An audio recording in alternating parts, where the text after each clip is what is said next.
não, Ô, Paulo César. Ah, tá vendo? Tá vendo? Tu tá vendo, Badinho? Tá vendo?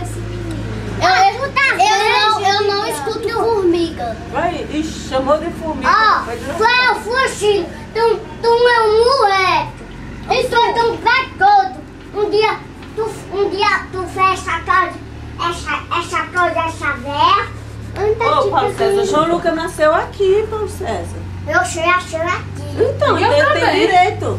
Ele tem direito de morar aqui. também. Mas ele Eu é minha também casa. achei Ó, aqui também. deixa eu falar, mas você mora ali pertinho e ele não, então ele tem que ficar aqui e você na sua casa.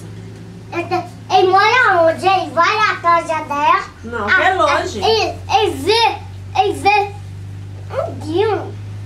Ó, sabe por quê? Não dá pra ele ir pra... Ó, deixa eu falar. Sei lá. Mas ele tem que ficar aqui porque a mãe dele tá trabalhando lá no Brejo e o pai pai dele tá lá em é Goiás. nessa. Tá trabalhando Pai. lá em Goiás. O pai E ele vai tem uma ficar nega. com quem? O pai, tá sabendo que o pai tem nega não? Tem.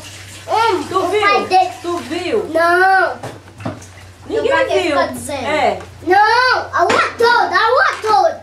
Eu tá mentindo não. Tá E eu tô mentindo. importando com o povo de rua. Isso mesmo, pronto. A rua todinha. Olha, João Lucas, que Pode bom ir. é que eu tenho um pai e tenho mãe.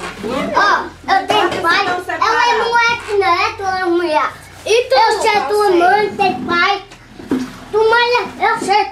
Ó, eu E teu pai também achei não aqui tem? também. E teu pai também não tem uma nega lá na Palestina?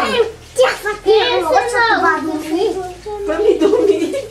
Teu pai tem uma nega, Ó, tu sabia? tá vendo não?